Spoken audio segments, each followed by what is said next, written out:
जिंदगी जीने के लिए कितना पैसा चाहिए होता है और इस पैसे को कमाया कैसे जाए? इस सवाल का जवाब देने की कोशिश करेंगे।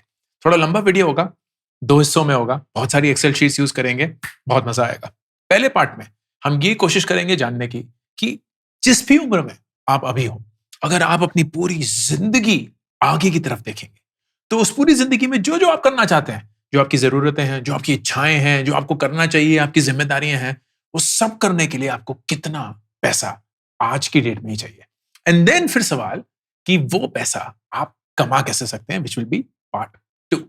आइए एक्सेल खेलते हैं। पार्ट 1, जिंदगी जीने के लिए कितना पैसा चाहिए। अब इसमें एक बहुत इंपॉर्टेंट कॉन्सेप्ट होता है प्रेजेंट वैल्यू का। समझने की कोशिश करते हैं। आज की डेट में अगर आपके पास 100 रुपए है एंड 10 साल बाद अगर वही 100 रुपए है, तो मेरा सवाल आपसे ये है कि आज के 100 रुपए और 10 साल बाद के 100 रुपए क्या सेम वैल्यू के हैं? एंड आप बोलेंगे नहीं अंकुर, सेम वैल्यू के तो नहीं होंगे। सही जवाब, सेम वैल्यू के नहीं है। ज्यादा वैल्यू किसकी है, आज के 100 रुपए या 10 साल बाद के 100 रुपए? थोड़ा सोचिए। आज के 100 रुपए। और क्यों? क्योंकि 10 साल बाद अगर आपके पास वो 100 रुपए होंगे, तो उस 100 रुपए से आप जितनी चीजें खरीद सकते हैं वो बहुत कम हो गए होंगे। क्यों? इन्फ्लेशन। तो अगर आपको यह पता करना हो कि 10 साल बाद 100 रुपए की अहमियत क्या होती है, उसको बोलते हैं present value of that 100। And उसको कैलकुलेट करने के लिए आप उसको इन्फ्लेशन से एडजस्ट करते हैं। अब ये कॉन्सेप्ट जरूरी क्यों है? क्योंकि आज जो भी आप चीजें करना चाहते हैं उसकी वैल्यू तो आपको आज ही पता है। तो आपको ये पता है कि यार मैं पढ़ाई करना चाहता हूं, उसकी वैल्यू 10 लाख रुपए है। मैं शादी करना चाहता हूं, उसकी वैल्यू आज 15 लाख रुपए है। मैं गाड़ी खरीदना चाहता हूं, उसकी वैल्यू आज 5 लाख रुपए। लेकिन बाद में उसकी वैल्यू क्या होगी? उससे कहीं ज्यादा। एंड उसको एडजस्ट करने के लिए हम इन्फ्लेशन को यूज करेंगे। एंड इन्फ्लेशन जो है ना, वो अलग अलग तरीकों से बढ़ता है। जरूरी नहीं है कि खाने का इन्फ्लेशन और पढ़ाई का इन्फ्लेशन और गाड़ियों का इन्फ्लेशन और ट्रैवल करने का इन्फ्लेशन सेम हो, अलग होते हैं। And how to bring that in will be important part. इसको बोलते हैं प्रेजेंट वैल्यू। दूसरा, बहुत लोगों को ऐसा लगेगा कि यार ये तो बहुत आसान एक्सरसाइज है, जिंदगी में जीने के लिए कितना पैसा चाहिए। तो जो जो भी हमारे साल के खर्चे हैं उनको जोड़ लो, जो जो भी हम करना चाहते हैं उनको जोड़ लो, वो पूरा सम हो गया हुआ है।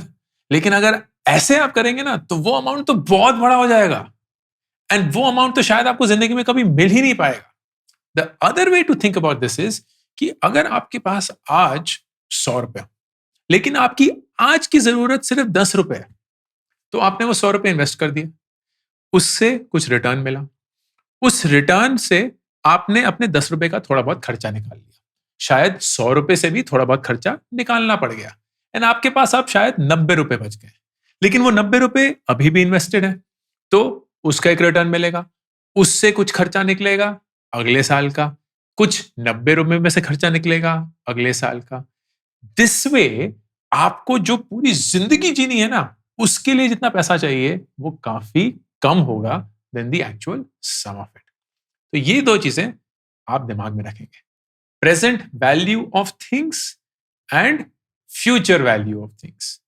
ये दोनों कॉन्सेप्ट अगर आपको मोटा मोटा, जरूरी नहीं है कि एग्जाम देके अव्वल नंबर लाने, समझ आ गए, तो अब एक्सेल शीट में जाके इसको और अच्छे से समझते हैं। सबसे पहले अजम्पशंस। एंड अजम्पशंस में हम बोलते हैं कि यार इन्फ्लेशन जो कि हमारे पैसे को जंग लगाता है, उसका एक वैल्यू लेंगे एंड हम बोलते हैं 5%, मोटा मोटा 5 से 6-7% के पीछे पीछे घूमता है, but let's assume that that is the case. फिर आप अपने सारे खर्चे उठाएंगे। अब ये सारे मेरे एक्चुअल खर्चे हैं साल के, राइट? सो दिस इज ना ईयरली बेसिस। तो कपड़ों पे करीब 19,000 रुपए खर्चा, ये मेरे पूरे 4 लोगों के परिवार के लिए। हेल्थ इंश्योरेंस का 20,000 रुपए खर्चा, बाहर खाना पीना 22,000 रुपए, बच्चों की लाइब्रेरी 25,000 रुपए, सब्सक्रिप्शंस जो भी हम लेते हैं वो, बुक्स हमारा काफ़ी खर्चा होता है, लोगों के लिए तोहफे खरीदते रहते हैं वो खर्चा है, बिजली पानी का खर्चा है, लाइफ इंश्योरेंस जो मैंने ली हुई है, टर्म इंश्योरेंस प्लान है, उसका खर्चा है, घर का जो खाने का खर्चा होता है वो है, गाड़ी हमने रेंट पे ली हुई है तो वो, और उसके साथ पेट्रोल का खर्चा है, घर चलाने का खर्चा मतलब हेल्प का खर्चा, कुछ भी और जो चीज़ें खरीदनी होती हैं, ग्रोसरी हो गई, वो सब चीज़ें। ट्रैवल पे 15 लाख का खर्चा क्योंकि हम काफ़ी अच्छे से ट्रैवल करते हैं। स्कूल का 10 लाख रुपए का खर्चा क्योंकि बच्चे जो हैं थोड़े महंगे स्कूल में जाते हैं। होम ईएमआई अभी थैंकफुली नहीं है, लेकिन अगर होती तो वो भी डाल दिया होता। तो ये है हमारे अभी के खर्चे, which is about 40 lakh rupees a year. अब जो मेन चीज आएगी वो है कि आप क्या एक्सपेक्ट करते हैं ये खर्चे कितनी तेजी से बढ़ेंगे। Okay, now that's the key. तो मैं ये अज्यूम करता हूं कि कपड़े, हेल्थ इंश्योरेंस, ये सब, ईटिंग आउट, तो इनका 5 से 6% कभी कभी मोटा मोटा होगा। फूड मुझे लग रहा है थोड़ा और तेजी से बढ़ेगा, तो मैंने 8% लिया है। ट्रैवल हमें लगता है कि और ज्यादा बढ़ेगा, तो 10% लिया हुआ है। बाकी ये 8% घर का खर्चा, 8% स्कूल की फीस। एंड फिर कुछ रिमार्क्स है। एंड रिमार्क्स ये है कि क्लोथ्स जो है 75 साल तक होंगे, तो मतलब 75 साल बाद हम कपड़े खरीदना बंद कर देंगे। ईटिंग आउट 75 साल तक होगा, तो 75 साल के बाद हम बाहर खाना खाना बंद कर देंगे। किड्स लाइब्रेरी हाफ अंटिल 50, तो 50 साल की उम्र में जो ये भी खर्चा है वो आधा होगा, और उसके बाद 56 बाकी आधा। 70 साल तक हम ट्रैवल करेंगे, उसके बाद थम जाएंगे, या थम जाएंगे in the sense growth flat हो जाएगी। ये नहीं कि ट्रैवल करना बंद कर देंगे। तो जितना भी वो अमाउंट होगा उसी में हम ट्रैवल करेंगे। स्कूल की फीस 50 साल तक आधी जाएगी, और उसके बाद 56 तक आधी जाएगी, क्योंकि विदुर और उज़मा जो हमारे 2 बच्चे हैं उनकी उम्र वैसे ही है। So this is how things are. ठीक, फिर हम करते हैं planned future purchases. Right, so कौन कौन से बड़े खर्चे हैं जो हमें लगता है प्लान्ड है। राइट, अब 43 की एज पे काफी चीजें प्लान्ड होती हैं। आपकी उम्र में गाड़ी होगी, शादी होगी, पढ़ाई होगी, बच्चे होंगे, वो सारी चीजें हो सकती हैं। तो आप एक बड़ी सी लिस्ट बनाएंगे, एंड जो भी आज का खर्चा है, आज का, वो डालेंगे। तो फॉर एग्जाम्पल किड्स कॉलेज, तो 2 बच्चे हैं, हमने 1.5 करोड़ रुपए डाले हुए हैं, बिकॉज ऐसा लग रहा है कि वो बाहर जाके पढ़ना चाहेंगे, एंड हम कम से कम उसको तो एलोकेट करना चाहते ही हैं। क्योंकि हमने ये डिसाइड किया हुआ कि यार पढ़ाई तक का खर्चा हम देंगे, उसके बाद की जिंदगी जो है वो उनकी है। तो 1.5 करोड़ रुपए आज अगर कोई भी अच्छी सी यूएस यूनिवर्सिटी में जाके पढ़ते हैं, मोटा मोटा तो आ ही जाता है। एंड वही सेम चीज हमने दोनों बच्चे के लिए ली है। And then it is growing. तो 49 की उम्र तक 6%, 55 की उम्र तक 6% ये ग्रो करता रहेगा। एंड फिर है डिजायरेबल खर्चे। एंड डिजायरेबल खर्चे क्या है? मेरा बहुत अरमान है कि मैं एक बार मार्स जाऊंगा। पता नहीं इस जिंदगी में होगा कि नहीं होगा, लेकिन लेट्स अज्यूम कि होगा। और मुझे ऐसा लगता है कि आज की डेट के 3 करोड़ रुपए will be what it will cost to go there. तो 55 साल की उम्र में मुझे लग रहा है मैं जा पाऊंगा, विच इज अनदर से 12-13 ईयर्स। तो 1% पे मैं उसको ग्रो करता रहूंगा। दूसरा अरमान यह है कि जब हम चल बसें, तो हम एक 5 करोड़ रुपए का फाउंडेशन बना के जाएं, which then helps the education of kids which ever way they have. तो आज की वैल्यू के 5 करोड़, तो 60 साल की उम्र में जब हम रिटायर करेंगे, we want to start that foundation so that it continues, and by the time we are gone it is reached to some size and scale. तो 5% हर साल हम उसको ग्रो करेंगे। अब ये मेरे डिसीजंस हैं, ये मेरी जिंदगी की प्लानिंग है। आपकी जिंदगी की बहुत अलग हो सकती है, एंड ये जो यू वाली शीट है ना, इसमें हम डिस्कस भी करेंगे। Now let's look how it works. तो ये जो सारे खर्चे हैं, यू विल सी कि ये एक रफ्तार से बढ़ना शुरू हो जाएंगे। एंड ये रफ्तार कौन सी है? जो आपने यहां डिसाइड करी है। Simple, right? तो ये अपना 8,973 जो हमारा कपड़ों का खर्चा है, अगले साल वो 20,111 रुपए के करीब होगा। उसके बाद 21,318 रुपए के करीब होगा। So on and so fourth. And ये मैंने पूरा 100 साल तक किया हुआ है। तो अगर हम 103 साल तक रहे, तो 103 साल पे हम 1,45,000 रुपए साल के खर्च कर रहे होंगे ऑन कपड़े, बिकॉज इन्फ्लेशन उतने तक का बन चुका होगा। And then you will have your future expenses. तो किड्स कॉलेज 1 जब 52 की एज में हमें चाहिए होगा, it will be worth 3 crore rupees. तो जो 1.5 करोड़ का अभी है वो दुगना हो चुका होगा और 3 करोड़ रुपए बन गया होगा। जब उज़मा जाएगी, जो अभी सिर्फ 6 साल की है, that will cost her 4.75 crore rupees. जब मैं मार्स जाऊंगा, अगर जाऊंगा, तो वो 4 करोड़ रुपए का होगा, और अब जब फाउंडेशन खुलेगी तो उसके लिए हमें 13 करोड़ रुपए चाहिए होंगे। तो ये हम सब कुछ जोड़ देते हैं, तो we get a crazy number, 134 crore. अब 134 करोड़ रुपए अगर मुझे चाहिए होंगे ना अपनी पूरी जिंदगी जीने के लिए, तो वो तो हो ही नहीं पाएगा। मतलब मुझे तो नहीं लग रहा कि मैं 134 करोड़ रुपए कभी हाल ही में कमा पाऊंगा। एंड अगर हम अनएक्सपेक्टेड फैक्टर डालते हैं कि भाई ये तो अभी बिल्कुल टाइट जिंदगी जी है ना, कि कपड़ों के लिए इतना, खाने के लिए इतना, इन सब के लिए इतना, इससे तो बहुत ज्यादा होगा। तो एक 25% का अनएक्सपेक्टेड फैक्टर डाल देते हैं कि कहीं भी उधर उधर हो सकता है, तो इसके लिए और डालना पड़ेगा। तो अगर वो ऐड कर देंगे तो करीब 170 करोड़ चाहिए होंगे। But this is the sum of the total expenses. जैसे कि मैंने शुरुआत में बताया था, प्रेजेंट वैल्यू मतलब आज के 100 रुपए और कल के 100 रुपए में अंतर है। कल का 100 रुपए आज के 100 रुपए से कम वैल्यू का है। तो अगर इसकी मैं प्रेजेंट वैल्यू निकालूं तो मेरे को टोटल खर्चा प्रेजेंट वैल्यू के हिसाब से 40 करोड़ रुपए चाहिए। अब ये भी थोड़ी ज्यादा ही है क्योंकि इसमें हमने फ्यूचर वैल्यू का कॉन्सेप्ट नहीं डाला है। मतलब ये जो 40 करोड़ है, ये तो ये है कि हर साल मैं उतने कमाऊं, खर्च कर दूं, कमाऊं, खर्च कर दूं, कमाऊं, खर्च कर दूं। लेकिन एक साल, पहले साल का खर्चा तो मेरा करीब 50 लाख रुपए ही है। तो अगर मेरे पास पूरे 40 करोड़ रुपए पहले ही हो तो उसके रिटर्न से तो मैं 50 लाख रुपए आराम से कमा ही सकता हूं। How will the future value of money come into play? And उसके लिए we will calculate a return sheet कि अगर मेरे पास एक लमसम अमाउंट हो जो मुझे नहीं पता भी क्या है, ठीक है, एक लमसम अमाउंट हो और उसको मैं बहुत ही अच्छे से म्यूचुअल फंड स्टॉक मार्केट में डाल दूं जहां मुझे बेयर मिनिमम 10% मिले। अगर मैं स्टॉक मार्केट में डालूं तो 12-13% तो आराम से मिल जाता है, लेकिन मैं 10% मान के चल रहा हूं। Second part of the video में हम एग्जैक्टली यही डिस्कस करेंगे, लेकिन अभी समझते हैं। तो टैक्स 33% अज्यूम कर लेता हूं, तो मतलब मोटा मोटा आफ्टर टैक्स मुझे 6.7% मिलेगा। तो अगर मेरे पास एक कॉर्पस हो 20 करोड़ रुपए, उस 20 करोड़ को अगर मैं इन्वेस्ट करता हूं तो मुझे साल के एंड में मिलते हैं ये पैसे 1,34,00,000, जिसमें मेरा साल का खर्चा विच इज अराउंड 51 lakhs तो आराम से निकल गया, बल्कि बढ़ ही गया। तो यू विल सी 20 करोड़ 90 लाख रुपए हो गए, फिर 21 करोड़ 80 लाख रुपए हो गए, so on and so fourth. लेकिन जब पहला मोटा खर्चा आया ना, फिर वो थोड़ा घट गया। तो ये देखिए 28 करोड़ से ये 26 करोड़ हो गया, फिर और and you will see at some point of time which is at the age of 90, जो ये है, I run out of money which is perfectly fine, क्योंकि मैंने प्लानिंग 90 तक की करी हुई है। अगर मैं चाहता हूं कि 100 साल तक की प्लानिंग करूं तो इस 20 करोड़ को थोड़ा और बढ़ाना पड़ेगा। तो लेट्स से इसको कर देते हैं 20 crore 50 lakh. Now let's see कि ये कहां तक जाता है। अरे वाह, this goes to now 94 years। अब आप एग्जैक्टली यही चीज अपने लिए इस शीट में कर सकते हैं, जहां आपका करंट रेंट हो गया, ईएमआई हो गई, घर का खर्चा हो गया, हेल्थ इंश्योरेंस हो गया, ये सारी चीजें आप डाल सकते हैं। फ्यूचर डाल सकते हैं, बच्चों की फीस हो गई, घर का खरीदारी हो गई, कार परचेज हो गई, मैरिज एक्सपेंस हो गए, पेरेंट के एक्सपेंस हो गए, अदर्स वगैरह वगैरह पूरा किया। सम अनएक्सपेक्टेड वाला फैक्टर भी डाल दिया।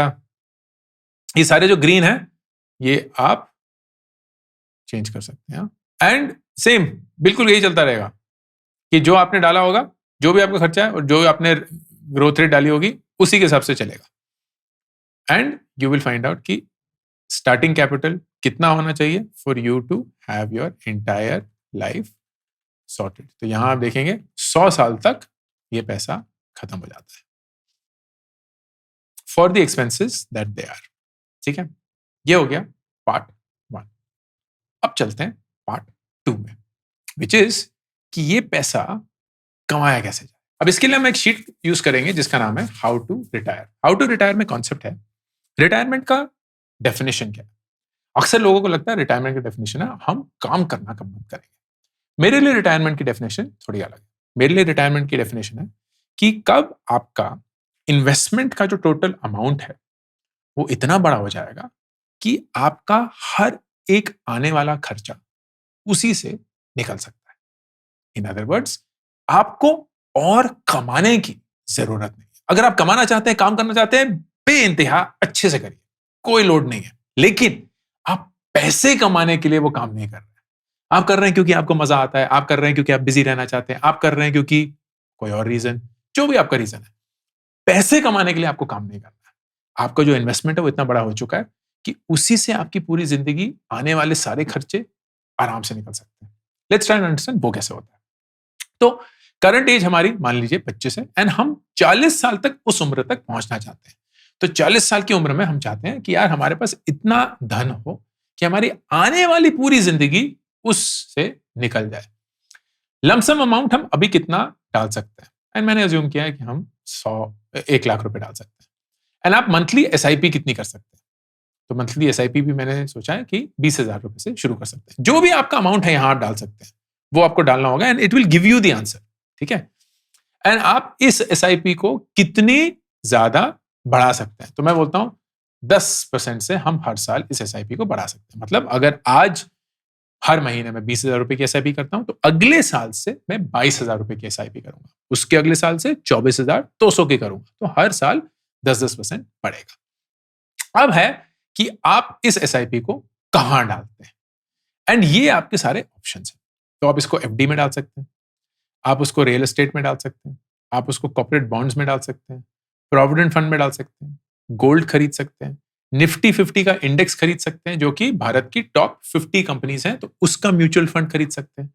मिड कैप 100 जो भारत की जो मिड साइज कंपनीज हैं उनकी टॉप 100 कंपनीज का इंडेक्स फंड खरीद सकते हैं, या स्मॉल कैप 250 मतलब भारत की जो छोटी कंपनीज हैं उसकी टॉप 250 कंपनीज का इंडेक्स खरीद सकते हैं। इंडेक्स म्यूचुअल फंड सबसे सस्ते होते हैं एंड सबसे अच्छे होते हैं फॉर पैसिव इन्वेस्टिंग। लाइक आपको हर समय स्क्रीन के सामने नहीं खड़ा होना पड़ता है, वो हर 1 महीने 3 महीने 6 महीने में स्टॉक्स को बदलते हैं। आपको तो कुछ करना भी नहीं है, म्यूचुअल फंड मैनेजर ही सब कुछ करेगा, आपको बस उनको एक एक्सपेंस रेशियो देना होगा जो कि क्योंकि एक इंडेक्स फंड है बहुत बहुत कम होता है। So my suggestion is index fund पे हमेशा कॉन्सेंट्रेट करिए।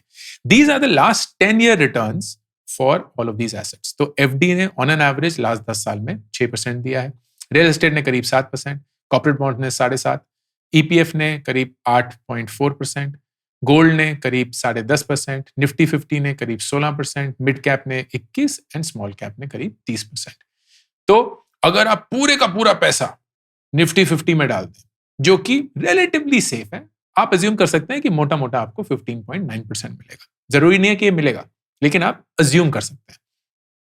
मेरा सजेशन ये रहेगा कि आप 20% ईपीएफ या पीएफ में डालिए, 50% जो है वो निफ्टी 50 में डालिए, 20% मिड कैप में डालिए और 10% स्मॉल कैप में डालिए, जिससे आपको करीब 16.9% मिल सकता है, which is very very good. तो लेट्स अज्यूम कि आपका एनुअलाइज रिटर्न जो हो गया वो 16.9% हो गया। अब आप इन्फ्लेशन भी डालेंगे 5% का, and then you will have exactly the same things that we have done, right. तो हमने अभी तक इस शीट में देख लिया है कि 40 साल की उम्र में, लेट्स गेट टू 40, मैं अपनी बात कर लेता हूं या चलो आपकी बात करता हूं। तो 40 साल की उम्र में हमारा टोटल खर्चा करीब 6,80,000 रुपए होगा। अनएक्सपेक्टेड फैक्टर डाल के करीब 8.5 लाख रुपए होगा, एंड 8.5 लाख रुपए divided by 12 is around 71,000 rupees. तो हम बोलेंगे कि यार हमारा मंथली एक्सपेंस रिटायरमेंट की एज पे करीब 75,000 रुपए होगा मोटा मोटा, एंड देन इसका एक्सपेक्टेड इंक्रीज पोस्ट रिटायरमेंट कितना होगा। तो ये जो अमाउंट है 75,000 रुपए, ये कितनी तेजी से बढ़ेगा। लेट्स अज्यूम कि ये हम बोलते हैं 5% से बढ़ेगा, ठीक। फिर आप ये डालते हैं कि आपके और कौन कौन से खर्चे हैं, which are the same thing जो आपने यहां भी डिसाइड करे हुए हैं। तो 40 साल की उम्र में जो आपके खर्चे हैं वो तो आपने डाल ही दिए हैं, लेकिन किड्स एजुकेशन, घर के परचेज, गाड़ी के परचेज, जो भी आपने डाला हुआ है वो सब आप यहां डालेंगे। तो हम अज्यूम करते हैं कि 45 साल की उम्र में बच्चों की एजुकेशन होगी और 50 साल की उम्र में हम घर खरीदेंगे, और ये आज की वैल्यू है। तो 25 लाख रुपए या 40 लाख रुपए, तो इन्फ्लेशन एडजस्टेड ये उनकी तब की वैल्यू होगी। तो आज की जो 25 लाख रुपए की एजुकेशन है वो 45 साल की उम्र में करीब 65 लाख की होगी, और आज जो हम 40 लाख रुपए दे रहे हैं घर खरीदने के, वो 40 साल की उम्र में 1,35,00,000 की होगी। अब रिटायरमेंट की उम्र में, मतलब 40 साल की उम्र में आपके बैंक में होंगे इतने पैसे, ये हैं 2.6 करोड़ रुपीस, एंड इनकी औकात या हैसियत उस टाइम पे होगी इक्विवेलेंट टू 1.7 करोड़ रुपीस। अब अगर यही पैसा 2.6 करोड़ रुपीस आप इसी 16.9% से बढ़ाते रहे, तो आप 100 साल तक सारे खर्चे आराम से निभा सकते हैं। अगर ये वैल्यू फर्ज करिए 10% से बढ़ी, तो आप 61 ईयर्स तक ही अपने पूरे खर्चे निभा पाएंगे। अगर ये 12% से बढ़ी तो 70 साल तक, अगर ये 13% से बढ़ी तो 78 तक, अगर ये 14% से बढ़ी तो 98 तक। तो अगर आप 100 साल तक जीना चाहते हैं तो ये जो 2.6 करोड़ रुपीस आपके बैंक में होंगे 40 साल की उम्र में, वो 14% से आपको ग्रो करना पड़ेगा ताकि आपके सारे के सारे खर्चे इसी में आराम से निपट जाएं। This is the way to think about this. तो समरी नंबर 1, जिंदगी जीने के लिए कितना खर्चा लगेगा। एक पॉइंट पे आपको डिसाइड करना होगा कि आप पैसे कमाना बंद कर रहे हैं एंड आपके खर्चे जिंदगी भर तक चले आ रहे हैं। दूसरा, उस पॉइंट तक पहुंचने के लिए आज आपको इन्वेस्ट करना शुरू करना पड़ेगा। एंड अगर आपने आज इन्वेस्ट करना शुरू किया और उस पॉइंट तक आपके पास एक कॉर्पस होगा, उस कॉर्पस को अगर आप तेजी से और अच्छे से बढ़ाएंगे तो आपकी पूरी जिंदगी कितने तक चलेगी और कितने अच्छे से चलेगी उसका भी आप जवाब पा सकते हैं। तो way to do that, number 1, आप assumptions लेंगे कि क्या आपके करंट खर्चे हैं एंड किस तेजी से वो खर्चे बढ़ेंगे। फिर आने वाले खर्चे कौन कौन से होंगे, उससे आपको पता चलेगा कि आपको एक टोटल अमाउंट कितना चाहिए। फिर आप यहां आएंगे और बोलेंगे मेरी आज की उम्र इतनी है, ये जो सारे मैंने खर्चे देखे हैं वो इस उम्र से मैं शुरू करना चाहता हूं, तो मैं 40 साल की उम्र में रिटायर करना चाहता हूं एंड उसके चलते मैं इतना इन्वेस्ट करने के लिए तैयार हूं एंड मेरे जो सारे खर्चे हैं उस समय के बाद के जिंदगी भर के उनको संभालने के लिए मेरे को अपने पैसे को कितने से ग्रो करना होगा टू इंश्योर कि मैं 100 साल तक बिना किसी की मदद जिंदगी भर जो कुछ भी चाहता हूं हासिल कर पाऊं। लंबा वीडियो था, 2 बार देखिएगा इसको। ये एक्सेल शीट्स मैंने शेयर करी हैं आपके साथ, आप इनको यूज करिएगा and let me know if this helps you get clarity कि जिंदगी में जीने के लिए कितने पैसे चाहिए और उस पैसे को कैसे हासिल करें। गुरुवारिको साइनिंग ऑफ। मेरी नई book make epic money is now available for pre order. ये एक ऐसी किताब है जिसमें मैंने पैसे के बारे में वो हर एक चीज सिखाने की कोशिश, बताने की कोशिश करी है जो काश मुझे किसी ने बताई होती जब मैं अपनी 20s में था। एक बहुत ऑनेस्ट, बहुत सिंपल और बहुत जरूरी बुक। ऑर्डर करिए Amazon पर।